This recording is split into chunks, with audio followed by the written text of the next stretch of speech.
कि ताजमहल को आज से सैकड़ों साल पहले बनाया गया था, लेकिन क्या आपने कभी इस बारे में सोचा है कि उस समय सीमेंट तो हुआ नहीं करती थी, तो फिर ताजमहल के पत्थरों को इतनी मजबूती के साथ कैसे चिपकाया गया। और माना जाता है कि मजदूरों को ताजमहल बनाने में करीब 22 साल का समय लगा था।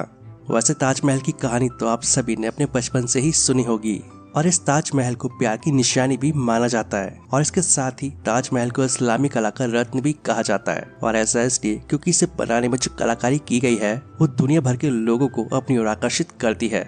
और यहाँ हाथी दांत और सफेद संगमरमर का मकबरा देखने में बेहद खूबसूरत और शानदार लगता है, और जिसमें पत्थरों का काम काफी बेहतरीन तरीके से किया गया है।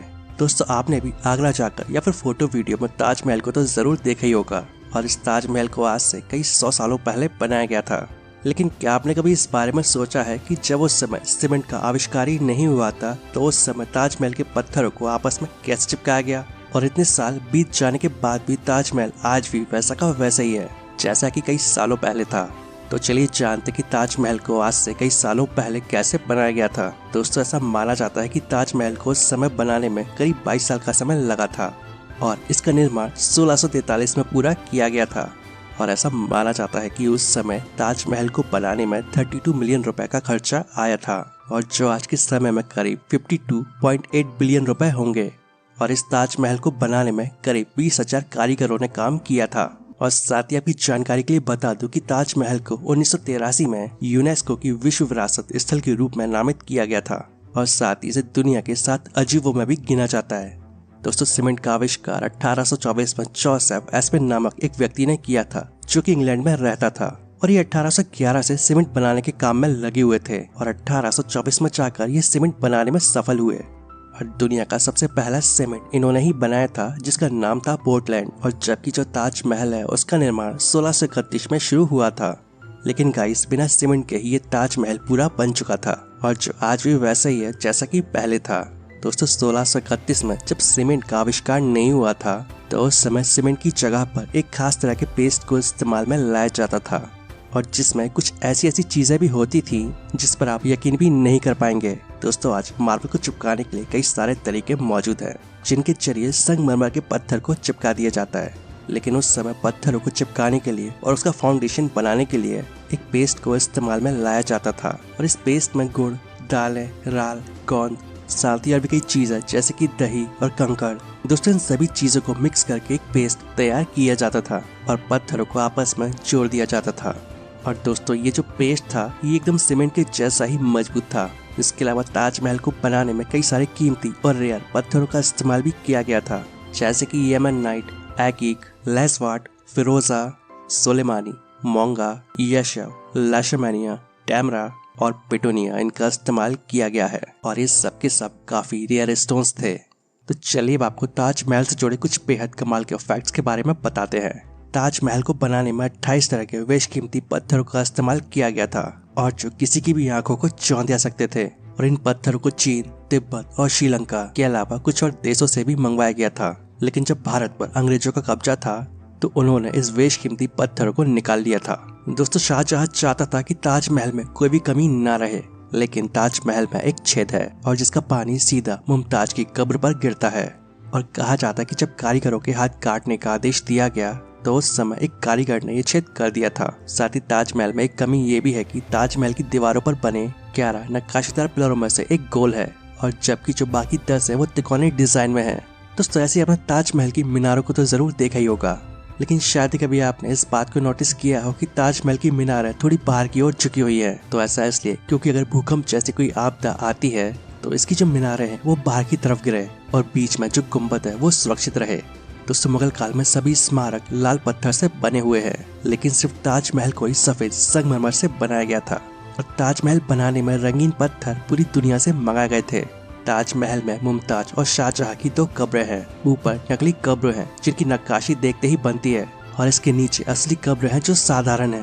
दोस्तों, शाहजहां और मुमताज की असली कब्रें साल में सिर्फ 3 दिन शाहजहां के उर्स के मौके पर आम टूरिस्ट के लिए खोली जाती है। पहले इन कब्रों को सभी टूरिस्ट के लिए खोला जाता था, और साथ ही इन कब्रों पर चढ़ावा भी चढ़ाया जाता था, लेकिन इसे बाद में बंद कर दिया गया, और अब सिर्फ कुछ स्पेशल गेस्ट को ही असली कब्रें दिखाई जाती है। तो दोस्तों, उम्मीद करता हूँ आप सभी को ताजमहल से जुड़ी ये जानकारी पसंद आई होगी।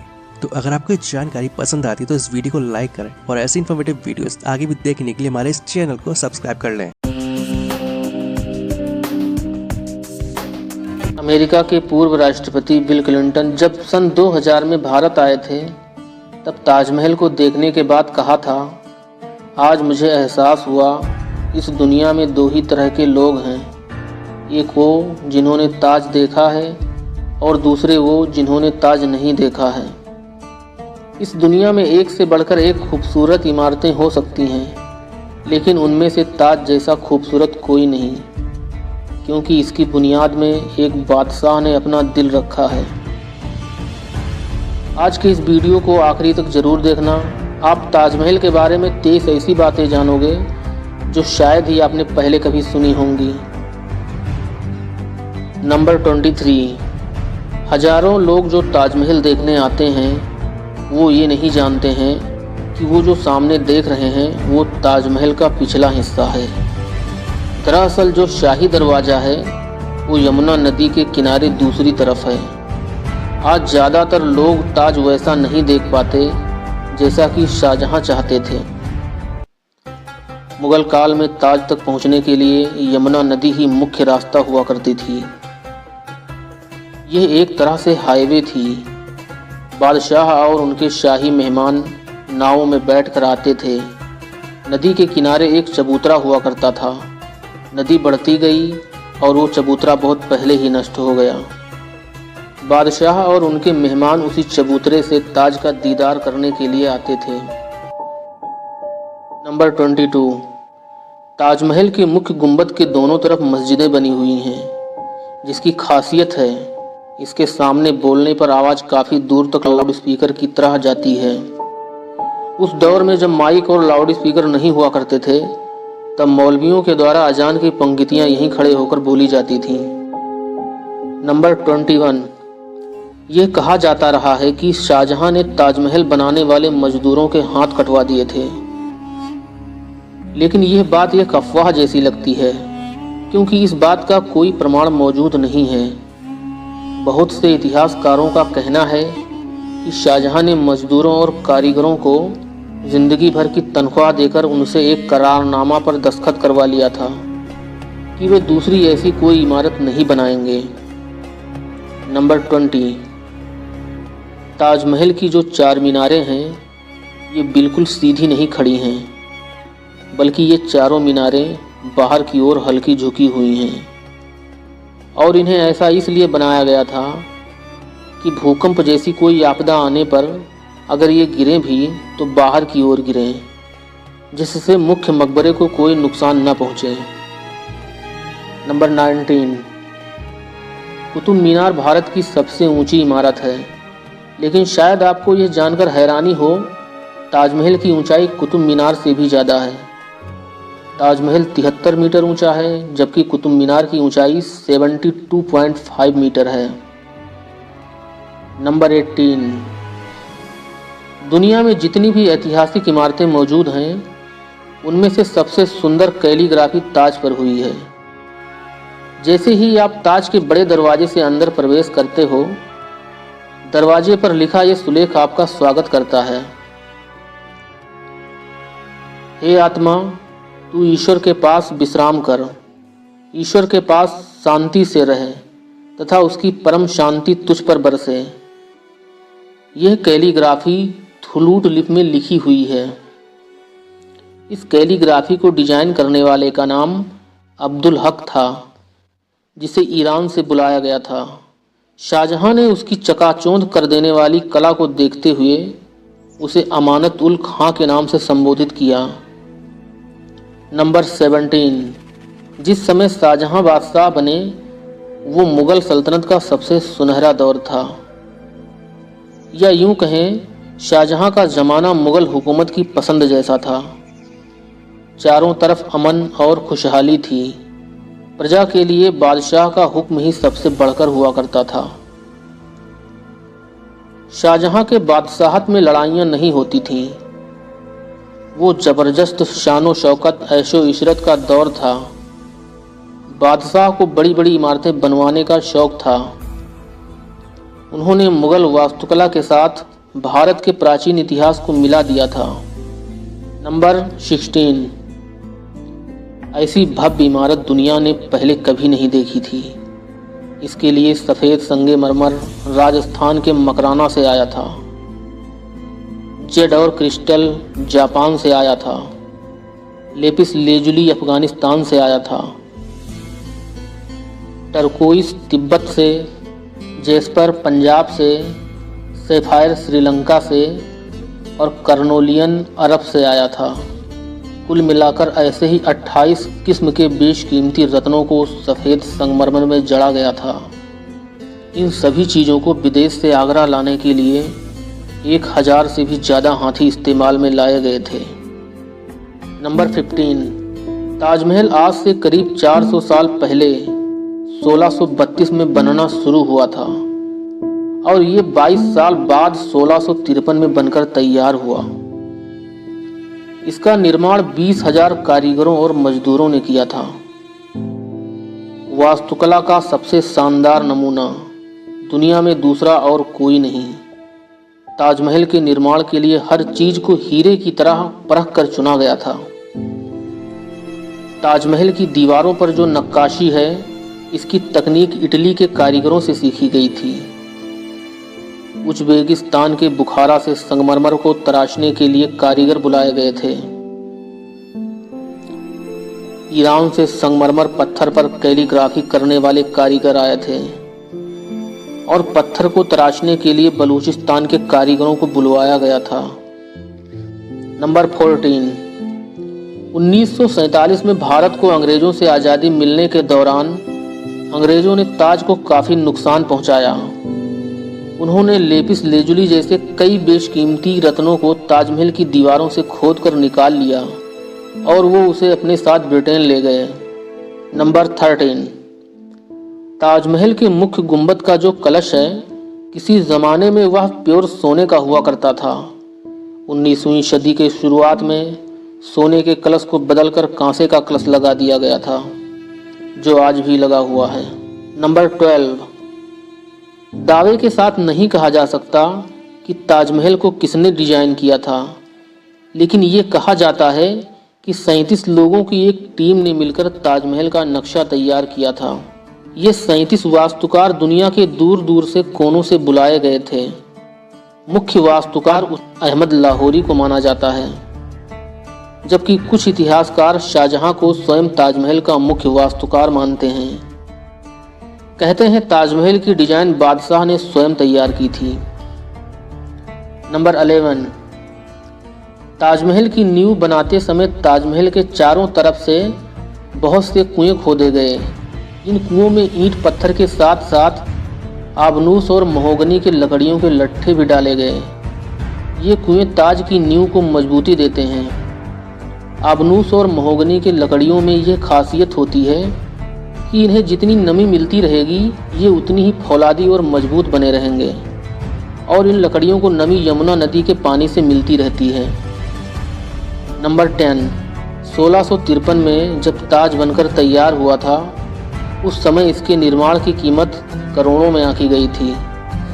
उसी हिसाब से अगर आज ताजमहल बनवाया जाए तो इसे बनाने में लगभग 57 अरब 60 करोड़ रुपए लग जाएंगे। नंबर 9, 1989 में एक भारतीय लेखक पीएन ओक ने एक किताब लिखी थी जिसका नाम था ताजमहल द ट्रू स्टोरी।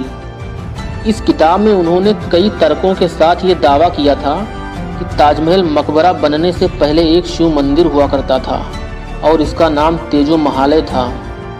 सन 2000 में पीएन ओक ने अपनी बात को सिद्ध करने के लिए ताज के बंद तहखानों को खोलने के लिए सुप्रीम कोर्ट में अर्जी दी थी, जिसे सुप्रीम कोर्ट ने रद्द कर दिया था। आर्कियोलॉजिकल सर्वे ऑफ इंडिया के मुताबिक ताजमहल कभी एक शिव मंदिर था, इस बात के कोई सबूत नहीं है, बल्कि मुगल बादशाह शाहजहां ने ताज को बनवाया था। इसके ही प्रमाण इतिहास के पन्नों में मिलते हैं। नंबर 8, एक कहानी प्रसिद्ध है कि शाहजहां यमुना नदी के दूसरी तरफ काले संगमरमर से ऐसा ही एक और काला ताजमहल बनाना चाहते थे। कहा जाता है कि शाहजहां मुमताज की तरह अपने लिए एक मकबरा बनाना चाहते थे, लेकिन इससे पहले वो काला ताजमहल बनवा पाते, औरंगजेब ने उन्हें कैदखाने में डलवा दिया। इतिहासकार कहते हैं कि ये बाद में बनाई गई एक मनगढ़ंत कहानी है। जिस जगह शाहजहां के काला ताजमहल बनवाने की बात कही जाती है, वहां अब तक कई बार खुदाई की जा चुकी है, लेकिन ऐसा कोई सबूत नहीं मिला कि इस जगह शाहजहां कोई और काला ताजमहल बनवाना चाहते थे। नंबर 7, ताजमहल का डिजाइन हुमायूं के मकबरे से मिलता जुलता दिखता है। हुमायूं शाहजहां के परदादा थे। उनका ये मकबरा हिंदुस्तान में आगे बनने वाली कई मुगल इमारतों के लिए प्रेरणा। नंबर 6, दूसरे विश्व युद्ध में भारत सरकार ने मकबरे के मुख्य गुंबद को बांस का घेरा बनाकर हरे रंग के एक बड़े चादर से ढकवा दिया था, ताकि ये हवाई हमले से सुरक्षित रहे और दुश्मनों की नज़र में ना आ सके। 1965 और 1971 भारत पाकिस्तान के युद्ध के समय भी ऐसा ही किया गया था। नंबर 5, कई देशों ने ताजमहल जैसी इमारत बनाने का प्रयास भी किया, मगर हूबहू ताजमहल जैसा नहीं बना पाए। चीन, बांग्लादेश और कोलंबिया में ताजमहल की नकल पर बनी इमारतें मौजूद हैं, और ऐसी ही एक इमारत भारत में भी मौजूद है, बीबी का मकबरा। औरंगजेब के बेटे और शाहजहां के पोते आजम शाह ने ताजमहल से प्रेरित होकर अपनी मां दिलरस बानो बेगम की याद में ये मकबरा महाराष्ट्र के औरंगाबाद में बनवाया था। इस मकबरे का गुंबद ताजमहल के गुंबद से छोटा है और इसका गुंबद ही सिर्फ संगमरमर का है, बाकी निर्माण प्लास्टर से किया गया है। ताजमहल की सबसे ज़्यादा लोकप्रियता इसके निर्माण से जुड़ी अद्भुत प्रेम कहानी की वजह से है। बादशाह शाहजहां ने अपनी बेगम मुमताज महल की याद में इस नायाब इमारत को बनवाया था। मुमताज का असली नाम अर्जुमंद बानो बेगम था। शाहजहां ने उन्हें मुमताज महल नाम दिया था, यानी महल नाम का सबसे अनमोल रत्न। महज 18 साल की उम्र में अपनी 14वीं संतान को जन्म देते समय मुमताज की मृत्यु हो गई थी। उस समय वह बुरहानपुर में थी। अपनी प्रिय बेगम की मृत्यु से बादशाह बेहद दुखी हुए, जैसे उनकी जिंदगी तबाह हो गई, और आखिर उनकी याद में शाहजहां ने ताज को बनाने का फरमान जारी किया। नंबर 3, पहले मुमताज को बुरहानपुर में ही दफनाया गया था। इसके बाद शाहजहां ने ताज को बनवाना शुरू किया। तब बुरहानपुर से मुमताज के शव को निकालकर आगरा लाया गया, और जहां ताजमहल बन रहा था उसी के पास महताब बाग में शव को एक विशेष प्रकार के मसाले का लेप लगाकर दफना दिया गया, ताकि शव खराब ना हो। ताजमहल को बनने में 22 साल लग गए। तब तक मुमताज का शव महताब बाग में बनाई गई अस्थायी कब्र में ही दफन रहा। बाद में उसे ताजमहल के मुख्य गुंबद के नीचे दफनाया गया। नंबर 2, शाहजहां का पूरा ध्यान ताज को एक खूबसूरत रूप देने में लगा हुआ था। इसी बीच शाहजहां के ही बेटे ने आगरा पर हमला कर दिया और अपने पिता को बंदी बना लिया। शाहजहां से पूछा गया कि वो क्या चाहते हैं, तो उन्होंने कहा कि उनको ऐसी जगह कैदी बनाकर रखा जाए जहां से वो सीधे ताज को देख पाएं, और उनकी ये ख्वाहिश पूरी कर दी गई।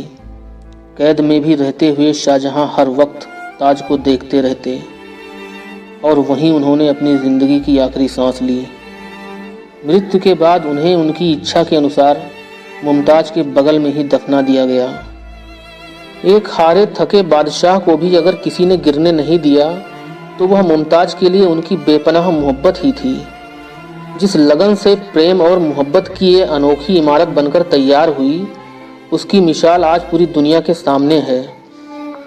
नंबर 1, शाहजहां जानते थे कि ये दौलत, ये ताकत और ये शानो शौकत एक दिन समय गुजरने के साथ सब खत्म हो जाएगा।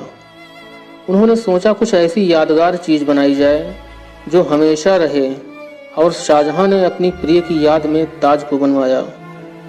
आज बादशाह नहीं रहा, वो शानो शौकत, वो सल्तनत नहीं रही।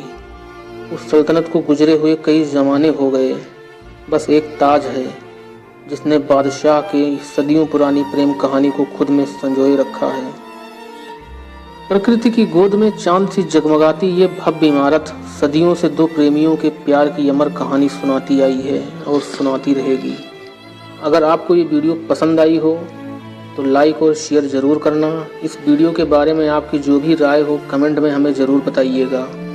और अगर आप ऐसी ही जानकारियों वाला वीडियो देखना पसंद करते हैं तो चैनल को सब्सक्राइब करके बेल आइकन को भी दबा दीजिएगा। तो मिलते हैं अगले वीडियो में।